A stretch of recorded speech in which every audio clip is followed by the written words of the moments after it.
runtii ninkaasu aad iyo aad buu dhibanaa dhibaato weyn baa haysatay xanuunka kansalka la yidhaahdo ayuu ninkaasu qabay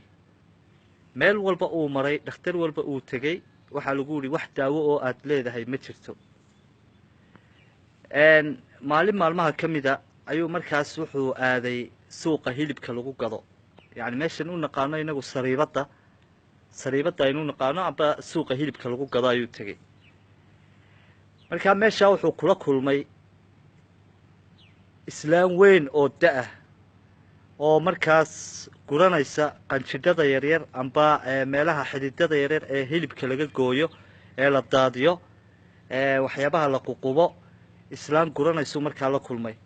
oo yacni wasakhdii guranaysa markaa islaantiibaa wuxuu uu weydiiyey ninkii hooye maxaad ku falaysaa waxan aad guranayso ee la daadinayo maxay kuu tarayaan amba maxaad ku falaysaa buu ku yidhi markaa islaantii waxay ku jawaabtay hooye waxaan haystaabay tidhi aan hayaabay tidhi carruur ilaa 8 carruura ilaa 7 carruura oo agoona oo raja a baan hayaabay tidhi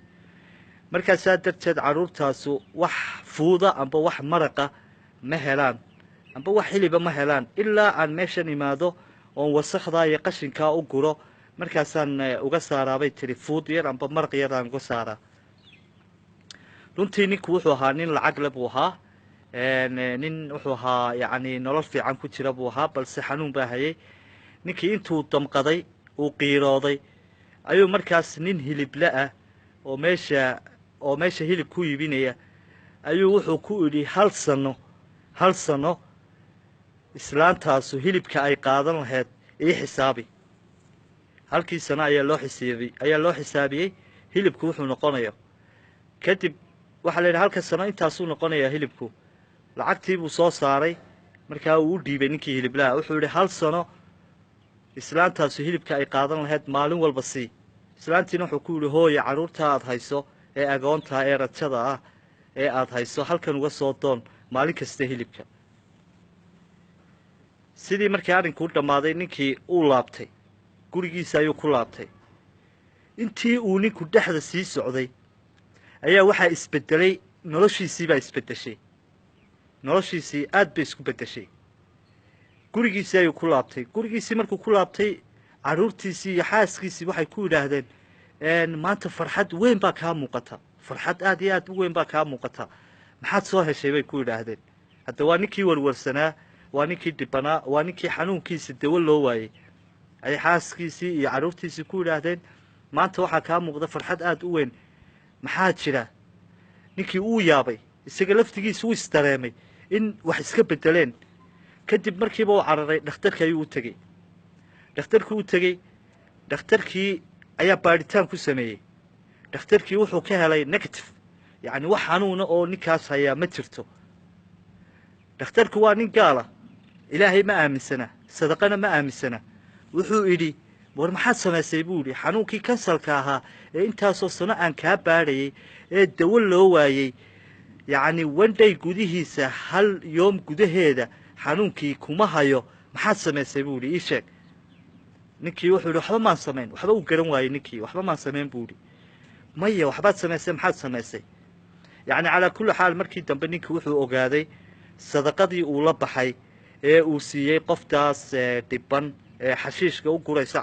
carruurta agoontaa amba carruurta rajada ah xashiishka u guraysay sadaqadii uu la baxay in ilaahayna subxaanahu wa tacaala warankii ku taagnaa uu kaga jaray rabbi subxaanahu wa tacaala markaas sadaqada aad la baxdaa yacni waxyaabo badan ayay kuu samaysaa xanuunku haya way kaa dulqaadaa oo waran kugu taagnaa ilaahay uu kaaga jarayaa sadaqaad aad la baxdo balaayo kugu soo fool laheyd oo kugu soo socotayna rabbi subxaanahu wa tacaala uu kaaga xijaabaya sida oo kale qiso kaleo waxaa jirtay nin isaguna aad u xanuunsanaya oo markaas sariir jiifa in muddo ah buu xanuunsanayay ninkaasu muu kici kareen farihiisa amba cagihiisuna may dhaqdhaqaaqi kareen markaa maalin maalmaha ka mida walaashii baa la joogtay walaashii buu u yeedhay ninkii markuu noloshii nacay buu walaashii u yeedhay wuxuu ku yidhi kaalay walaal barkintan lacagta ku hoos jirta qaad la soco buu yidhi la bax la soco qofkii kaa hor imaada sii buu yidhi waxna ha kala hadhin walaashii sidii bay yeeshay lacagtii bay barkinta ka saartay way la socotay qof maskiina ka soo horbaxay dhammaan lacagtii oo dhan say u waday ninkii bay guddoonsiisay waxay tidhi lacagtan iga guddoon wuxuu yidhi ninkii maskiinkaa maxay ahayd lacagtan sidan u faraha badan leh waxay ku tidhi walaalkay oo xanuunsanayo sariir jiifa ayaa igu amray inaan lacagtaas sidaan u soo wado qofkii iga soo horbaxa aan siiyo waxna aanan kala hadhin ninkii maskiinkaa uu farxay mar allaale markay lacagtii sidaa u guddoonsiisay ninkii maskiinka ahaa ayaa ninkii sariirta jiifayna cagihiisii iyo farihiisii dhaqdhaqaaqeen dareemkiisii soo noqday subxaana allah yaa xanuunka keena ilaahay baa keena yaa caafimaadka keena ilaahay baa keena subxaana wa tacaala yacni nabigeena calayhi salaatu wasalaam wuxuu yidhi ilaahay xanuun ma soo dejin ilaa xanuun uu dawadiisa soo raaciya mooyaane nabigeenaa yidhi calayhi salaatu wasalaam xanuunka ilaahay baa keena dawadiisana ilaahay baa soo raaciya markaa sadaqada aada la baxdo ha yaraato ha badnaato waxay kuu tahay dawo qof kastoo xanuunsanaya qofkii kansal hayo qofkii xanuunkala hayo ha ku dadaalo sadaqada inuu bixiyo sadaqada aada bixiso maalkaaga waxba kama nusqaaminayso ilaa waxay ku kordhiso mooyaane sadaqada aada bixisaa caafimaad aad ka hesho mooyaane xanuun kuu keeni mayso sadaqada aada la baxdaa waxay ku hagaajiso mooyaane waxba kaa xumeyn mayso